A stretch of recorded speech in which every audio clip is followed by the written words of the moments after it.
মানুষের সাথে কাজ করেছি, মানুষের জন্য করেছি, সুখে দুঃখে পাশে থেকেছি। বিগত দিনে রাজ্যে তো গণতন্ত্র ছিল না, তার জন্য আমরা মানুষের যাতে গণতান্ত্রিক অধিকার ফিরে পেতে পারে, এই ভোটাধিকার যাতে মানুষ দিতে পারে, তার জন্য বামমাটিতে মানুষ ভোট দিয়েছে এবং বামফ্রন্ট প্রার্থীকে জয়ী লাভ করেছে।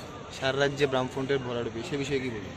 ভরাডুবি বলতে পারবো না, কারণ কেন গতবার থেকে আমাদের যা দেখছি বিজেপির সিট অনেক কমেছে, তাতে ভরাডুবির কিছু নেই, কারণ বিরোধী ক্ষেত্রেই ভোট পড়েছে। সিপিএম এর ভোটও কমেছে।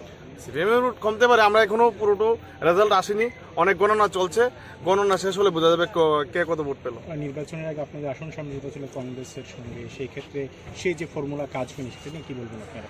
কাজ হয়নি, দেখুন আমরা চাইনি যে বিরোধী ভোট ভাগাভাগি হোক, কিন্তু তারপরেও আমাদের ভোট যা পড়েছে গণতন্ত্রের পক্ষে পড়েছে। মানুষ সব জায়গাতে বলবো না যে একদম জিতেই পেরেছে, কিছু জায়গাতে উশৃঙ্খল ঘটনা ঘটেছে, তার জন্য আমাদের এরকম রেজাল্ট হয়েছে।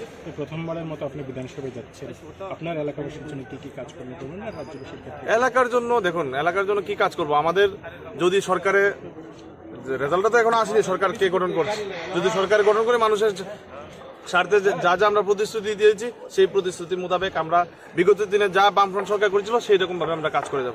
যদি বিরোধী দলে বসেন তো বিরোধী দলে একটা ভূমিকা, বিরোধী দলে বসে আমাদের বিগত দিনে যা ছিল, বিরোধী দলে ছিলেন মানিক সরকার ছিলেন বিরোধী দল নেতা, আমরা সেই রকম ভাবে উদ্যোগ নিয়ে আমরা কাজ করে যাব।